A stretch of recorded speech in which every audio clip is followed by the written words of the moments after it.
तो भाई साहब 2023 धीरे धीरे अपने सरप्राइजेस का पिटारा खोलते ही जा रहा था मूवी लवर्स के लिए, और इतने में ही देखते देखते एक तूफान आ गया। एक ऐसा तूफान जिसकी उम्मीद हम में से किसी को नहीं थी। होमबाले फिल्म्स ने एक दिन पहले KGF चैप्टर 2 के 1 ईयर को सेलिब्रेट करने के लिए एक वीडियो डाली, लेकिन वीडियो पूरा देखने के बाद समझ आया कि भाई साहब ये तो सेलिब्रेशन के भेस में एक बड़ी ही क्रिएटिव तरीके से KGF चैप्टर 3 को अनाउंस कर रहे हैं। लोगों ने ये चीज नोटिस करी और इसको देखने के बाद ऐसा लग रहा है कि KGF चैप्टर 2 का वो जो क्रेज था, वो हाइप था, वो अचानक से उसी लेवल पे वापस जिंदा हो गया। और इस वीडियो का यूट्यूब के ट्रेंडिंग पेज पे नंबर 2 होना इस बात का बहुत बड़ा सबूत है, क्योंकि देखो बात बहुत सीधी है। रॉकी भाई is one of the most celebrated fictional character in the history of Indian cinema. मतलब लिटरली मूवी का जो ब्रांड वाला कॉन्सेप्ट था वो रियल वर्ल्ड में भी एक्चुअली में मिरर कर गया, एंड रॉकी भाई रियल वर्ल्ड में भी एक ब्रांड बन गया, इंडियन पॉप कल्चर का एक ऐसा आइकन जिसको शायद ही कोई और फिक्शनल कैरेक्टर बीट कर पाएगा। तो इस काइंड ऑफ KGF 3 के अनाउंसमेंट के बारे में बात करने से पहले एक क्विक रिकैप करते हैं कि अभी तक क्या क्या हुआ KGF की कहानी में। तो चैप्टर 1 में गरुड़ा को खत्म करके KGF पे अपना कब्जा जमाने के बाद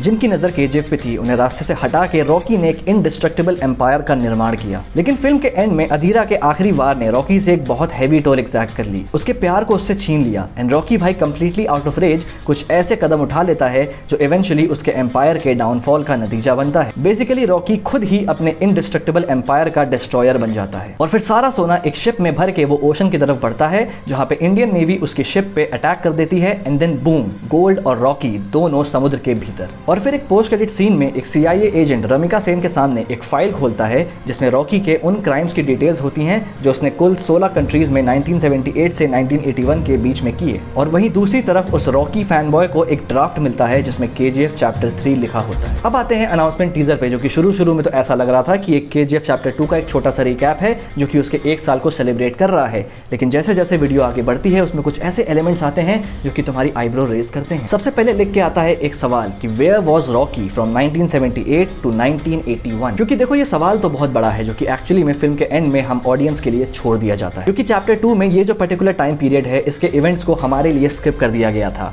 और 1981 के बाद जो चीजें हुई वो हमें चैप्टर 2 में देखने को मिली। तो रॉकी ने आखिर इतना बड़ा एम्पायर कैसे बना लिया, इस चीज का जवाब इन्हीं 2 डेट्स के बीच में छुपा हुआ है, 1978 से 1981। अब मेरी थ्योरी ये कहती है कि इन 3 सालों में उसने 16 कंट्रीज में वो जो क्राइम्स किए जाके वो एक्चुअली में कोई गैंग वॉर्स करने नहीं गया था, बल्कि अपना एक नेटवर्क बिल्ड करने गया था, जो इवेंचुअली उसके एम्पायर को बिल्ड करने में हेल्प करने वाला है। क्योंकि जिन्होंने KGF चैप्टर 1 और चैप्टर 2 ध्यान से देखी है उन्हें पता है कि रॉकी अभी यहाँ KGF पे सिर्फ नहीं रुकने वाला है। क्योंकि चैप्टर 1 में जब रॉकी छोटा होता है और उससे पूछा जाता है कि क्या चाहिए रे तेरे को, तो वो कहता है दुनिया। और जब चैप्टर 2 में वो KGF पे कब्जा फाइनली कर लेता है तो हम सबको लगा कि हाँ भाई रॉकी ने फाइनली दुनिया हासिल कर ली। बट चैप्टर 2 में जब रॉकी अधीरा की गोली खा के घायल पड़ा रहता है और फिर उसके बाद कासिम चाचा का फोन उसके पास आता है और कासिम चाचा उससे सेम वही सवाल करते हैं कि क्या चाहिए रे तेरे को, तो रॉकी का जवाब होता है कि आज भी वही चाहिए जो 20 साल पहले चाहिए था, दुनिया। तो ये चीज़ तो क्लियर है कि KGF उसके कॉन्केस्ट का अंत नहीं है और वो इसके बियॉन्ड जाना चाहता है।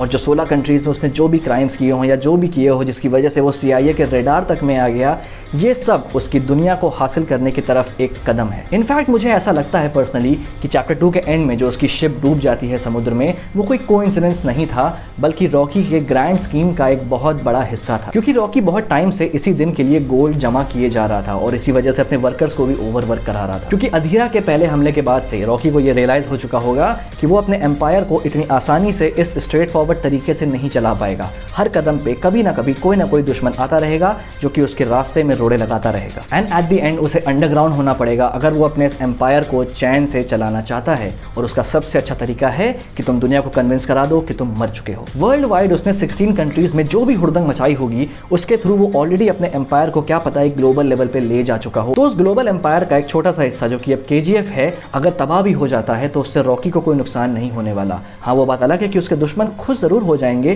कि हाँ भाई हमने फाइनली रॉकी के एम्पायर को तबाह कर दिया, but maybe there is something जो शायद KGF से भी ग्रैंड है और कहीं और एग्जिस्ट करता है जिसके बारे में किसी को भी नहीं पता। और दुनिया भर का सारा सोना लेके तो ऑलरेडी डूब चुका है। अब समुद्र में भी वो कैसे बच गया इसके बारे में अभी कोई भी अजम्पशन में नहीं लगाना चाहता। एक इकलौती थ्योरी जो बन सकती है उसका कनेक्शन कहीं ना कहीं इस जिमी कार्टर वाले बंदे से हो सकता है, क्योंकि मूवी में इसका अपीयरेंस किसी भी कंक्लूजन पे नहीं पहुंचा।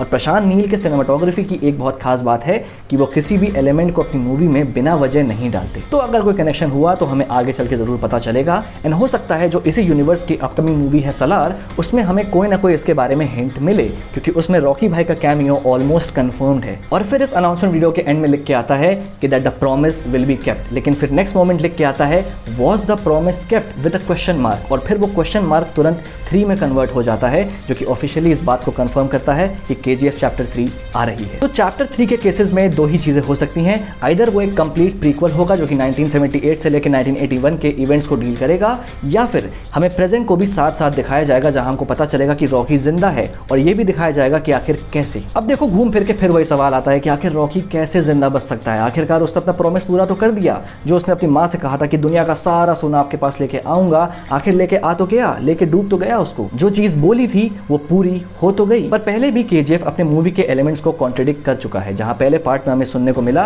कि powerful people come from powerful places, लेकिन फिर सेकंड पार्ट में इसी स्टेटमेंट को चेंज कर दिया गया और कहा गया that history was wrong, powerful people make places powerful. बाकी तुम तो खुद ही समझदार हो, एंड हो सकता है कि सलार के ट्रेलर में हमें कोई ना कोई जवाब जरूर मिले। बाकी तुम्हारे क्या थॉट्स हैं इस चीज को लेके, और KGF चैप्टर 3 को लेके तुम्हारी क्या थ्योरीज है, तुम मुझे कमेंट बॉक्स में लिख के बता सकते हो। और हाँ, वीडियो को लाइक कर देना और चैनल को सब्सक्राइब करना मत भूलना अगर पहली बार इस चैनल पर आए हो।